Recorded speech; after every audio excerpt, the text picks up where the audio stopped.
मानिक मुक्ता छवि जैसी, आहे गिर गज सिर सोहन तैसी। नृप किरीट तरुणी तनु पाई, लहै सकल शोभा अधिकाई।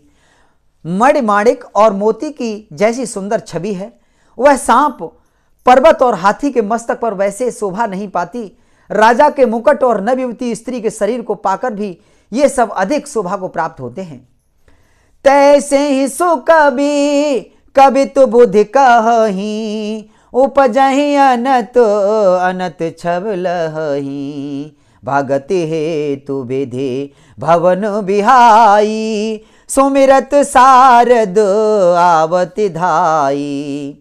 इसी तरह बुद्धिमान लोग कहते हैं कि सुकवि की कविता भी उत्पन्न और कहीं होती है और शोभा अन्यंत्र कहीं पाती है।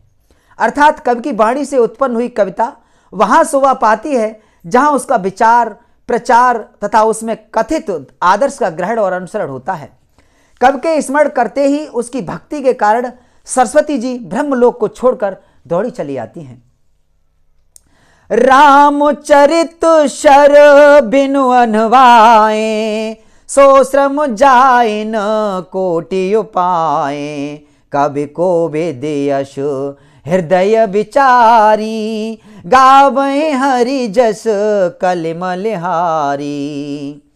सरस्वती जी दौड़ी आने की वह थकावट रामचरित रूपी सरोवर में उन्हें नहलाए बिना दूसरे करोड़ों उपायों से भी दूर नहीं होती।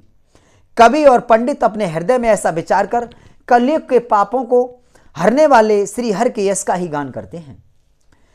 कीने प्राकृत जन गुण गाना, सिर धुन गिरा लगत पछिताना। हृदय सिंधु मति सीप समाना, स्वाति शारदा कहें सुजाना। संसारी मनुष्यों का गुणगान करने से सरस्वती जी सिर धुनकर पछताने लगती हैं कि मैं क्यों इसके बुलाने पर आई। बुद्धिमान लोग हृदय को समुद्र और बुद्धि को सीप और सरस्वती को स्वाति नक्षत्र के समान कहते हैं। जौ बर सई बर बारी विचारू, हो ही कवि तो मुक्ता मन चारू। इसमें यदि श्रेष्ठ विचार रूपी जल बरसता है तो मुक्तामणि के समान सुंदर कविता होती है। जो गति वेधि पुण्य पोह है, रामचरित बरताग। पहिरहि सजन विमल उर, शोभाति अनुराग। श्यावर रामचंद्र की जय, उमापति महादेव की जय। पवन सुत हनुमान की जय। उन कविता रूपी मुक्तामणियों से युक्ति से भेद कर फिर रामचरित रूपी सुंदर तागे में पिरोकर सज्जन लोग अपने निर्मल हृदय में धारण करते हैं, जिससे अत्यंत अनुराग रूपी शोभा होती है। वे आंत्यतिक प्रेम को प्राप्त होते हैं। जे जन्मे कली काल कराला, करतब बायश वेश मराला। चलत कुपंथ वेदुमग छाड़े, कपट कलेवर कलिमल हवाड़े। जो कराल कलयुग में जन्मे हैं, जिनकी करनी कौवे के समान है और वेश हंस का है, सो वेद मार्ग को छोड़कर कुमार पर चलते हैं। जो कपट की मूर्ति और कलयुग के पापों के भाड़े हैं। वंचक भगत कहाई राम के, किंकर कंचन कोह काम के। तिन मैं प्रथम रेख जग मोरी, धींग धर्म ध्वज धंधक धोरी। जो श्री राम जी के भक्त कहलाकर लोगों को ठगते हैं, जो धन, लोभ, क्रोध और काम के गुलाम हैं, और जो धींगा धींगी करने वाले धर्मध्वजी, धर्म की झूठी ध्वजा फहराने वाले दंभी हैं और कपट के धंधों का बोझ ढोने वाले हैं। संसार के ऐसे लोगों में सबसे पहले मेरी गिनती है। जो अपने अब गुण सब कहूं, बाढ़ी कथा पार न लहूं। ताते में अति अल्प बखाने, थोरे मैं हूँ जाने हैं सयाने। यदि मैं अपने अवगुणों का बखान करने लगूं तो कथा बहुत बढ़ जाएगी और मैं पार नहीं पाऊंगा। इससे मैं अपने बहुत कम अवगुणों का वर्णन किया, बुद्धिमान लोग थोड़े ही में समझ लेंगे। समुझ विविधि विधि बिनती मोरी, को न कथा सुने दे हैं खोरी। ऐतहु पर करी हैं जे असंका, मोहिते अधिक तिजड़ मत रंका। मेरी अनेकों प्रकार की विनती को समझकर कोई भी इस कथा को सुनकर दोष नहीं देगा।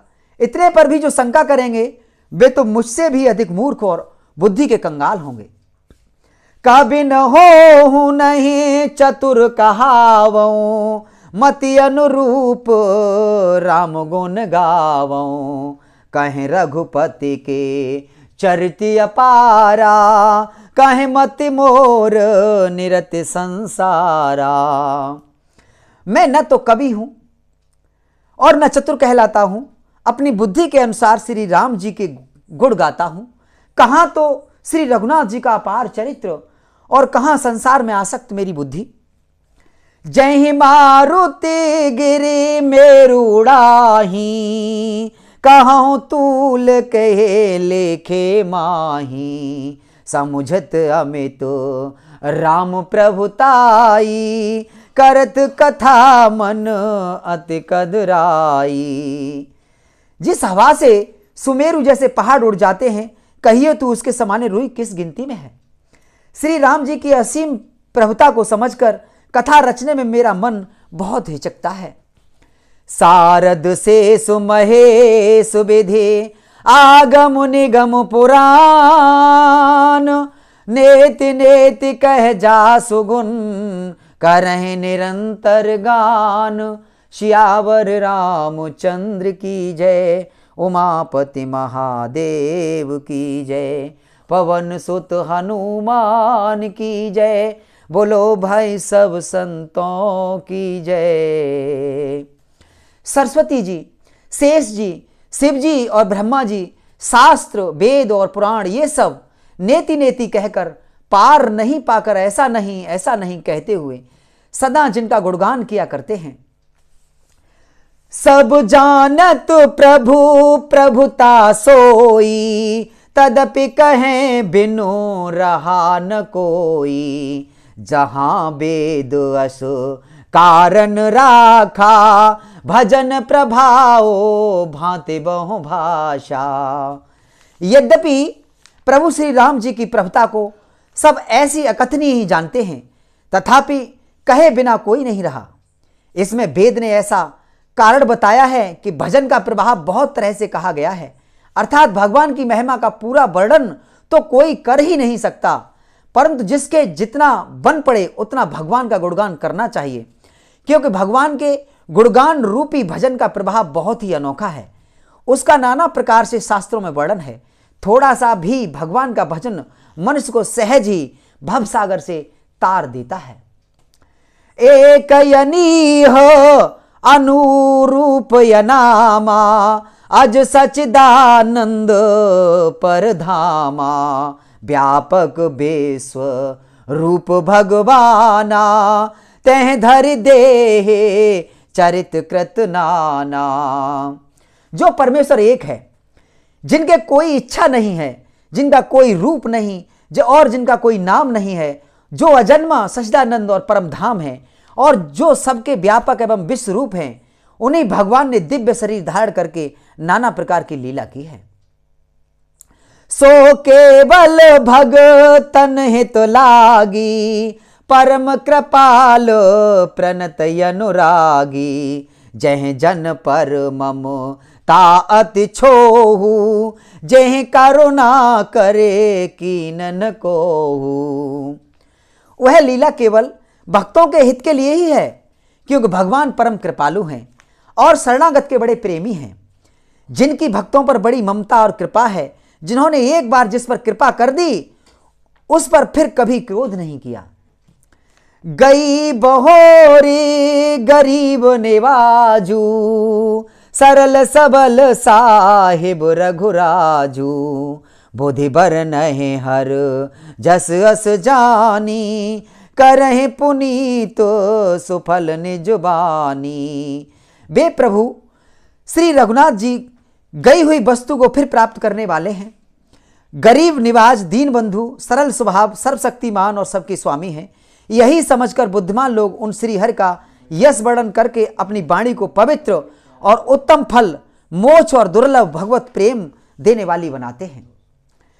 तेहि बल में रघुपति गुण गाथा, कहिहु नाये राम पद माथा, मुनहि प्रथम हरि कीरति गाई, तेहि मग चलत सुगम मोहि भाई।